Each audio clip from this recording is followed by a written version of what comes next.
suis Céline Piret, je suis conservatrice d'un musée d'archéologie préhistorique et gallo-romain qui est situé à Hellessine, en Brabant wallon, qui s'appelle le Miabewe. Et je suis aussi illustratrice en archéologie et je fais des reconstitutions et de la bande dessinée de vulgarisation sur l'archéologie.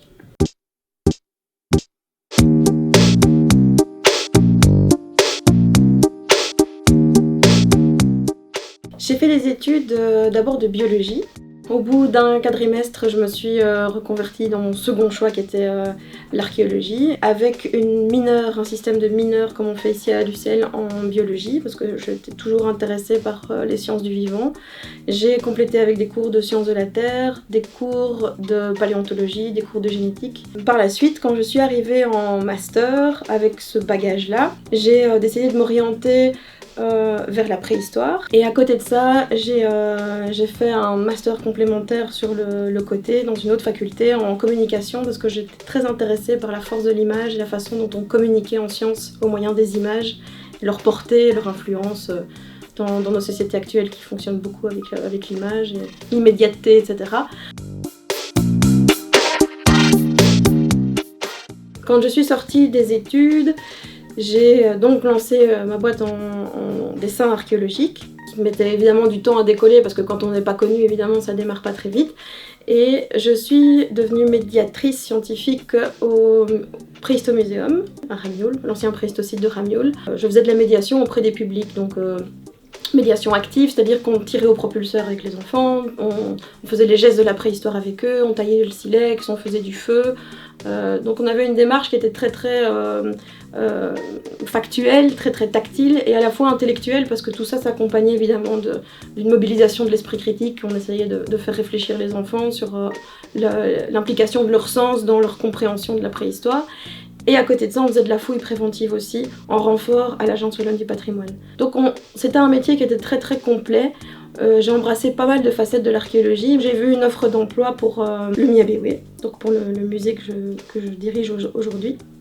Et là, j'ai posté ma candidature et j'ai été retenue. Et puis voilà, ça fait maintenant, depuis 2019, que je suis directrice et conservatrice de ce musée-là. Je fais beaucoup de choses différentes au quotidien.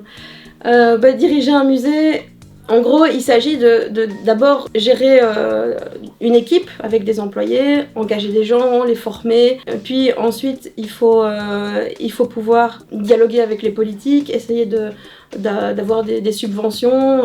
Pour ça, il faut répondre à toute une série de critères pour être reconnu en tant que musée par la Fédération Wallonie-Bruxelles, par exemple. Faire toute une série de partenariats avec d'autres opérateurs culturels qui soient dans la même ligne que nous ou bien complémentaires parce qu'ils sont dans une zone géographique pour le tourisme, etc. Donc c'est déjà beaucoup de choses à gérer de ce côté-là. Puis il y a toute la notion de recherche et de conservation qui est hyper importante évidemment. Là on doit veiller au bien-être des collections, on doit faire en sorte qu'on puisse avoir accès facilement à tout ce qu'on héberge, nous, en tant qu'opérateur muséal. On doit aussi, et ça c'est le point principal qui m'occupe au quotidien, faire de la médiation auprès des publics. Donc c'est-à-dire qu'au musée, 3 fois par semaine, on a des groupes scolaires qui viennent, des primaires, des secondaires, des maternelles. On a aussi les week-ends et pendant les vacances scolaires, des familles qui viennent pour faire des expériences tactiles, sensorielles en préhistoire, en gallo-romain, pour essayer de comprendre comment vivaient nos ancêtres. Et nous, on essaie de faire expérimenter ça par le jeu, par le plaisir, par le fait de reproduire les gestes, etc. Il y a toujours un médiateur archéologue qui accompagne les visiteurs. Et enfin, il s'agit de faire tout ça en plus du métier d'illustration. Donc c'est-à-dire avoir des réunions de projet très régulièrement avec des commanditaires ou des clients, autrement dit, qui sont souvent pas en Belgique, qui sont souvent en France, en Suisse, parfois plus loin, et qui par visioconférence demandent certaines reconstitutions propres à certains sites. Donc je travaille avec des archéologues qui me montrent des plans, qui me donnent des rapports de fouilles. Parfois je dois me déplacer pour aller voir sous tous les angles le vestige architectural que je dois reconstituer. C'est très riche. Et à partir de là, il faut arriver à compiler tout ça pour que ça fonctionne, quoi. ne pas se décourager en cours d'études, parce que je pense que il y a... Enfin, moi en tout cas, je l'ai vécu et je sais que j'ai pas mal de mes camarades de promotion qui ont aussi ça.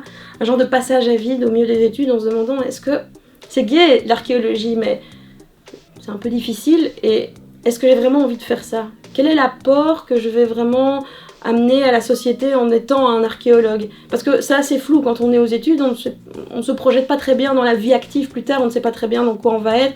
Tout le monde s'imagine sur un chantier de fouilles, à s'éclater, c'est pas tout à fait vrai, c'est pas ça la réalité. En fait, surtout les archéologues formés, il y en a très peu qui finissent sur le terrain à fouiller de façon quotidienne. Bon, pas parce qu'il n'y a pas de travail, c'est pas ça que j'ai dit, il y en a, mais il y a aussi énormément de travail en dehors des chantiers de fouilles. Et je pense qu'il faut jamais se fermer des portes, jamais se décourager, essayer de se rappeler que de faire de l'archéologie c'est hyper important parce que il y a une vraie valeur dans le fait de donner aux gens des réponses sur leur propre passé. Parce que plus on est dans des périodes de crise comme on traverse maintenant, plus le rappel des origines, de l'identité est important. Remettre bien les pendules à l'heure et faire en sorte que ce soit pas instrumentalisé mal dans tous les sens et utilisé à mauvais escient pour essayer de cautionner certaines mauvaises actions qu'on peut voir aujourd'hui. Donc c'est un de mes profs du NIF que je suis allée voir un moment ici à l'UCL avec ce passage à vide qui m'a ouvert les yeux là-dessus et qui m'a dit c'est utile ce qu'on fait, c'est un métier difficile, c'est un métier ingrat, mais c'est un métier qui est nécessaire. Et je me suis dit ok, c'est bon, ça vaut la peine. Il y a un de mes autres profs qui m'a dit un jour, si tu veux être sûr d'avoir un travail en archéologie, il faut que tu l'inventes, il faut que tu le crées. Et j'ai suivi ce conseil-là. Et c'est pour ça que j'ai fait la bande dessinée de vulgarisation avec les réseaux sociaux, etc.